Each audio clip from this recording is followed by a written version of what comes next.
Assalamualaikum warahmatullahi wabarakatuh. Apa kabar ibu-ibu semua? Pada sehat semua ini. Ya, kalau nggak sehat nggak sampai ke sini ya. Yang nanya aja ada geblek ini. Alhamdulillah wassalatu wassalamu ala Rasulillah wa ala alihi wa sahbihi wa manittaba'a huda. Amma ba'du, puji syukur kehadirat Allah Subhanahu wa taala pada siang hari ini.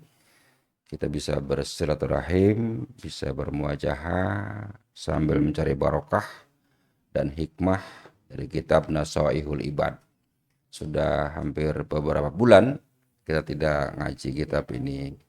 Ya, mudah-mudahan dengan kita mulai kembali ini bisa memperbaharui iman takwa kita kepada Allah dan memberikan semangat baru, pengetahuan baru, wawasan baru, cakrawala baru, pencerahan baru, sehingga kita tetap bisa istiqomah bersemangat dalam beribadah kepada Allah Subhanahu wa taala. Salawat dan salam kita sampaikan kepada junjungan kita Nabi besar Muhammad sallallahu alaihi wasallam yang sangat kita harapkan syafaatul uzma kelak di yaumil mahsyar. Mudah-mudahan kita semua menjadi umat Rasulullah yang disayangi oleh beliau dan kelak mendapat syafaatnya dari baginda Nabi besar kita Muhammad sallallahu alaihi wasallam. Baik ibu sekalian, langsung saja kita teruskan al-maqalatus sabi'ah. Al-maqalatus sabi'ah ini yaitu makalah yang ketujuh, ya, makalah yang ketujuh. An Yahya bin Mu'ad radhiyallahu anhu, ma'asallaha karimun. Apa yang dimaksud karimun? Karimun itu hamidul fa'al. Hamidul fa'al artinya orang yang terpuji perbuatannya. Karimun itu berarti orang yang perbuatannya mulia, perbuatannya baik, perbuatannya bijak, perbuatan orang-orang baik. Tidak mungkin orang yang senantiasa berbuat mulia, berperilaku mulia itu berbuat maksiat. Ma'asallaha artinya tidak berbuat maksiat. Karimun, orang yang karim. Lanjut. Oke. Karim itu orang yang faal itu artinya banyak berbuat. Banyak berbuat faal, tukang, gitu. Tukang berbuat baik. Itu namanya karim. Allah karim. Karena Allah banyak berbuat baik kepada hamba. Baik kepada kafir maupun kepada munafik, kepada zalim, kepada muslim, nggak pilih kasih. Faal. Wahwa man yukrimu nafsahu bitaqwa. Orang ini biasanya, man yaitu orang, yukrimu, akroma yukrim, memuliakan nafsahu, dirinya, bitaqwa, dengan ketakwa. Jadi ada orang yang menistakan dirinya. Siapa orang yang menistakan dirinya? Orang yang tidak bertakwa. Orang yang bertakwa itu sebetulnya orang yang sedang memuliakan dirinya. Ciri-ciri orang yang takwa, yang dia itu memuliakan dirinya, maka dia akan menjaga perilakunya. Orang yang tidak bertakwa, berarti orang itu sedang menghina dirinya. Maka perbuatannya menjadi perbuatan yang buruk-buruk semuanya. Ketika orang berbuat buruk, sebetulnya dia sedang berbuat buruk kepada dirinya sendiri. Iya kan? Ibu berbuat jahat sama orang lain, dapat dosa nggak? Sama dengan dia sedang memproduksi dosa. Kenapa memproduksi dosa? Karena dia bukan orang yang bertakwa. Jadi dia sedang menghinakan dirinya sendiri. Orang yang bertakwa sifatnya itu orang yang gampang berinfak. Salah satu ciri orang yang bertakwa adalah yang mudah urusan nominal urusan lain sesuai dengan keikhlasan. Tapi dia memang suka berinfak. Maka orang yang suka berinfak disebutnya orang derma. Orang yang tidak suka berinfak disebut orang pelit, koret. Koret kan? Medit. Kenapa dia pelit? Karena dia tidak memuliakan dirinya sendiri. Kenapa tidak memuliakan dirinya sendiri? Karena dia nggak punya ketakwaan. Makanya di sini orang yang bertakwa itu, orang yang hamidul fa'al adalah orang yang memuliakan dirinya dengan wabil ihtiras si anil ma'asi, dan menjaga dirinya dari perbuatan maksiat. Ya pastilah kalau orang bertakwa menjaga diri dari perbuatan maksiat, pasti. Karena kalau nggak bertakwa nggak menjaga perbuatan, bodoh amat lah. Yang penting gue senang. Itu orang yang nggak bertakwa begitu biasanya, nggak mikirin lagi. Padahal sebetulnya dia sedang menghinakan dirinya sendiri. Orang yang koret tadi, yang kikir tadi sebetulnya sedang menghinakan dirinya sendiri sehingga orang lain melabeli dia orang yang kikir sebetulnya sedang menghancurkan dirinya sendiri karena orang lain melabeli dia dengan orang pelit. No, orang pelit jalan lihat. Orang yang suka menghina orang lain sebetulnya dia sedang menghinakan dirinya sendiri. Ya kan? Nah, makanya di sini ma'asallaha karimun. Kita harus menjadi orang yang karim, yang hamidul fa'al. Ya. Itu satu. Kemudian yang kedua, wala asaro ad-dunya. Wala asaro ad-dunya artinya la qaddamaha wala fadlullaha alal akhirah hakimun. Kalau disambung wala asara dunya alal akhirati hakimun, asal usulnya gitu.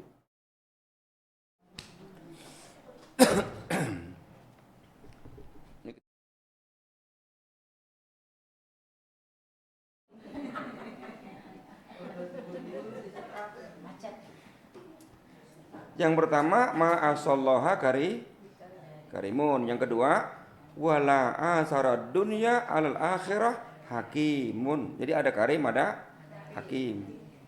Siapa hakim itu? Nah, hakim, orang yang hakim itu adalah orang yang wala asara, tidak memprioritaskan. Wala asara ad-dunya, tidak memprioritaskan dunia. Alal akhirah, atas akhir. Tidak mendahulukan kepentingan dunia daripada akhir. Artinya mendahulukan akhirat daripada dunia. Mendahulukan urusan-urusan akhirat daripada dunia. Asaro. Jadi asaro itu memprioritaskan. Tidak memprioritaskan urusan dunia.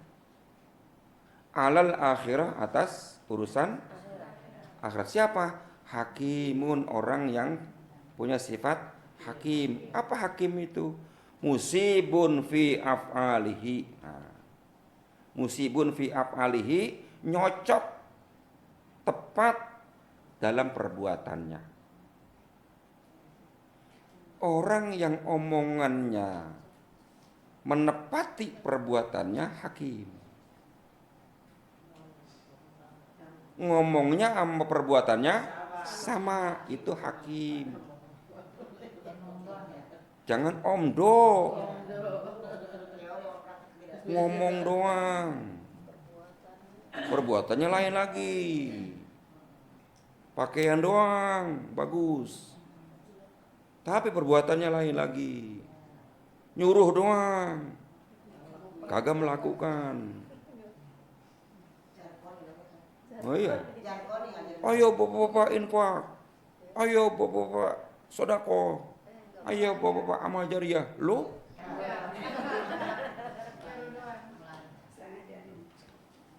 kabura maqtan an taqulu ma la taf'alun. Dosa besar kamu ngomong enggak cocok sama perbuatan. Enggak hakim itu yang begitu.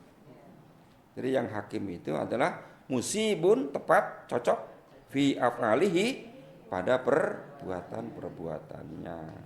Wahwa dan dia mayyamna'u nafsahu dan dia mayyamna'u nafsahu orang yang mencegah dirinya.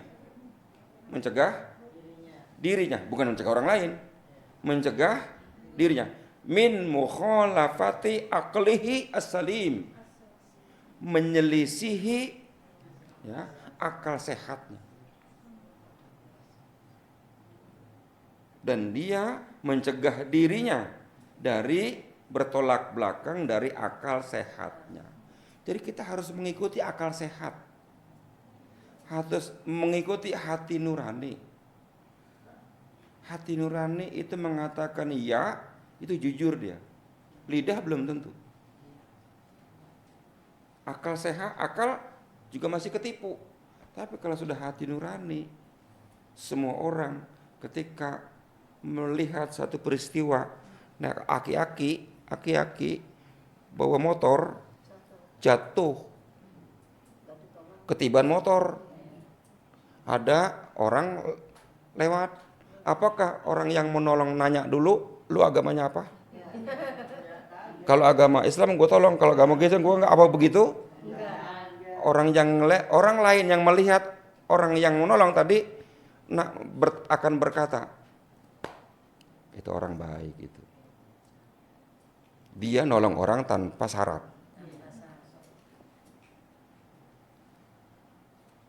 Perbuatan itu baik apa tidak? Baik. Padahal yang nolong orang Hindu loh.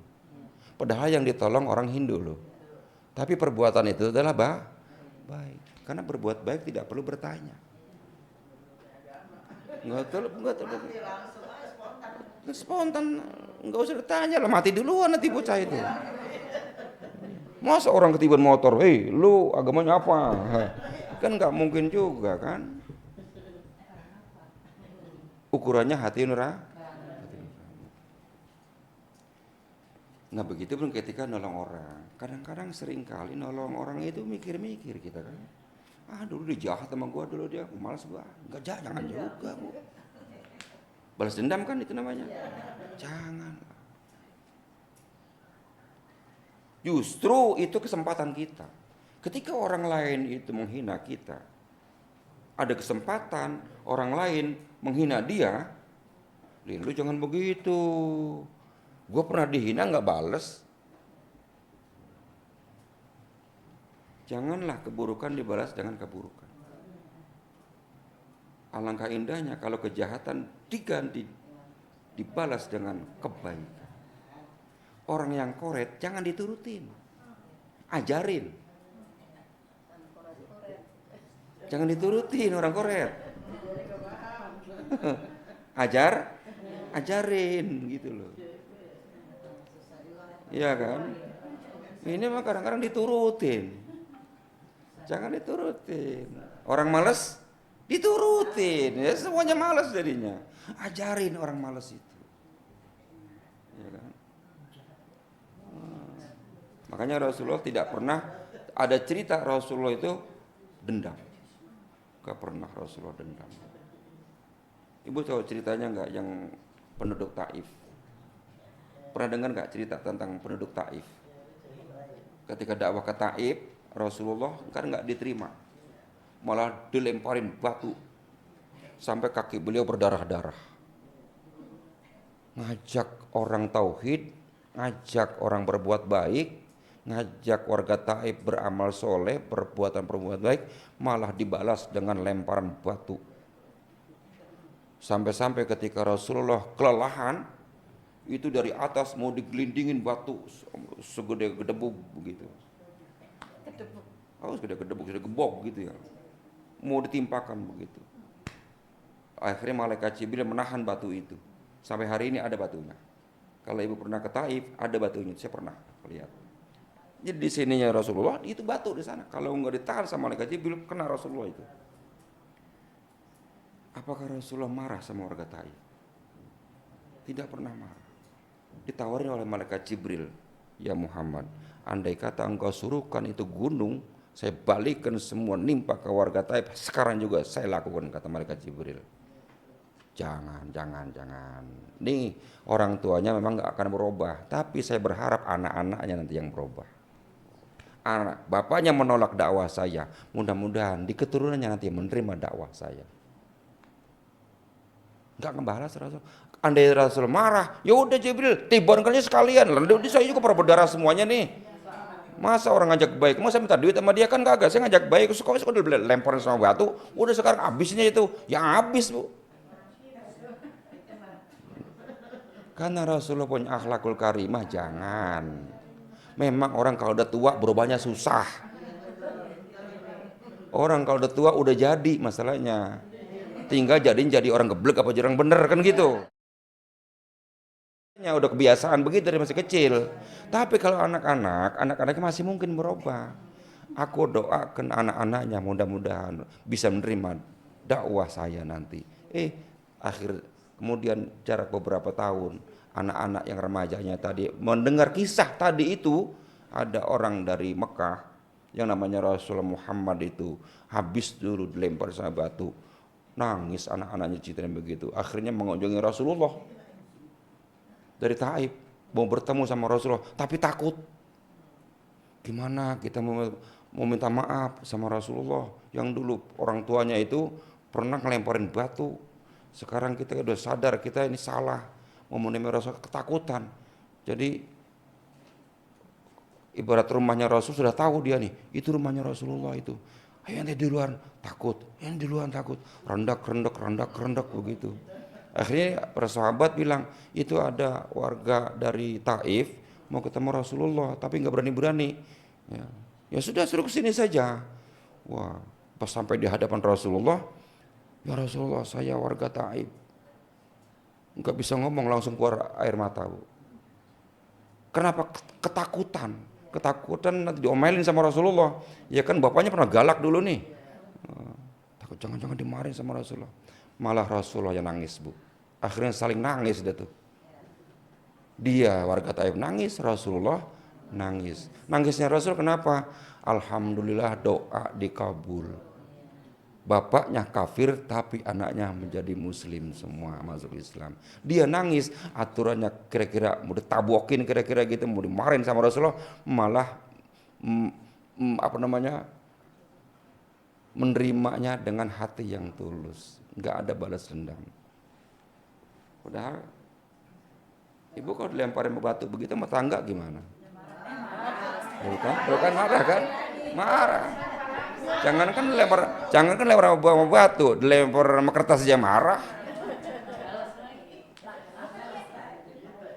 Nah ini, makanya di sini hakim ya. Hakim itu orang yang gak mau berbuat menyelisihi hati nurani. Alangkah indahnya kalau kita punya saudara seperti ini, punya teman yang gak mau balas dendam, enggak punya teman, punya tetangga, punya kenalan yang baik-baik semuanya. Bisa umur panjang kalau begini nih. Lah bagaimana enggak umur pendek? Tetangga galak. Ya kan? Kalau ngomong nyeronyos.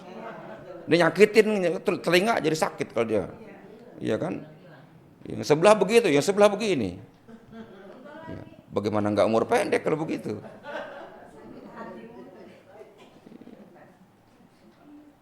Nah itu pentingnya kita memiliki hati, ya bu ya, memiliki hati nurani. Maka di sini akluhu as-salim, akalnya yang sehat. Sebetulnya hati nurani.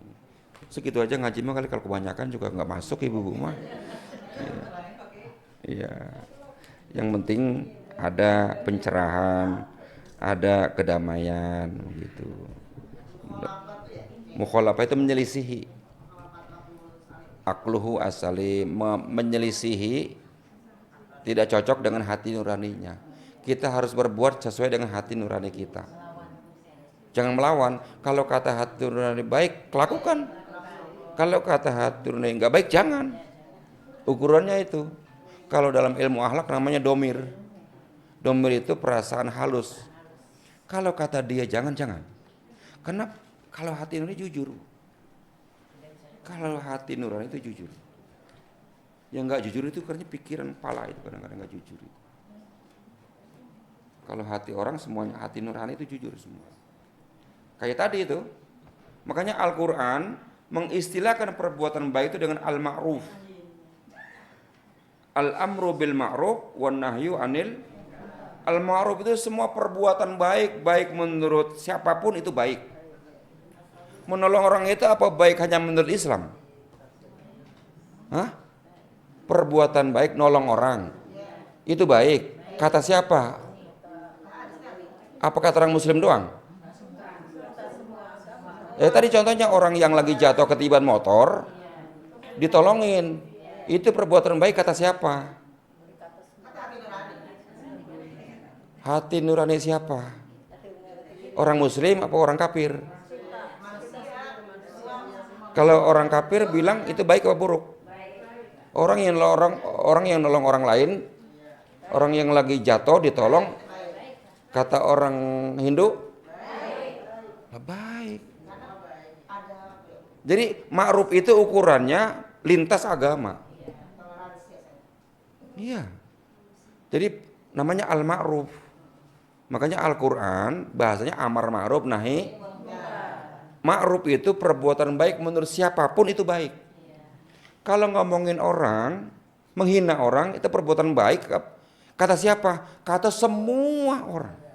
Sekalipun orang itu nggak percaya sama Tuhan, orang ateis nggak percaya adanya Tuhan. Kalau orang nolong orang itu baik apa tidak? Tetap baik. Itu namanya Nah kita disuruh amar ma'ruf, disuruh berbuat baik lintas suku, lintas agama. Sukunya suku apa? Suku Batak. Gue malas nolong orang Batak. Ya nggak begitu. Lintas suku, mau suku apa aja, tetap harus berbuat baik. Jadi nggak ada padang bulu, namanya al-ma'ruf. Al-munkar juga sama. Al-munkar juga kebalikannya. Kalau itu perbuatan jahat, perbuatan jelek, semua orang akan mengatakan itu adalah jelek. Mencuri itu perbuatan kata siapa? Kata orang apapun, kata orang suku Sunda, kata suku Jawa, suku Batak, suku Manado, suku Bugis, bahwa mencuri itu tidak baik. Kata Kristen, nyuri itu tidak baik. Kata Hindu, tidak baik nyuri. Jadi semua perbuatan itu namanya mungkar. Jadi mungkar itu perbuatan jelek menurut siapapun. Kita umat Islam dituntut berbuat amar ma'ruf nahi. Jadi harus berbuat baik kepada siapapun, apapun. Jangan kepada orang, kepada kucing saja kita harus berbuat baik. Dan kucing tahu siapa orang yang galak, siapa orang yang gak galak. Coba ya buktiin deh. Kalau orang udah nggak mau deketin sama kucing aja tahu ini orang nggak baik nih. Dia nggak mau deket, ya takut disepak. Iya. Dari mana kucing tahu kalau orang itu baik orang tidak? Bukan dari mata, Bu, dari baunya. Orang baik itu baunya kata kucing beda. Orang jahat kata kucing baunya juga beda. Ini baunya orang jahat nih, nggak bakal deket dia. Karena nggak bisa ngelihat kucing, nggak bisa kenalin ini mukanya orang baik, nggak bisa dia. Tapi kucing tahu baunya, karena bau orang jahat sama bau orang baik beda. Ya kalau walaupun parfumnya sama, parfumnya mahal, tetap kalau dia orang jahat kucing tahu. Cirinya lepas aja tuh kucing. Kalau kucing dekat berarti orang. Kalau kucing nggak dekat, ciri-ciri. Kira-kira begitu. Oke, siap. Udah tutup dulu ya. Assalamualaikum warahmatullahi wabarakatuh.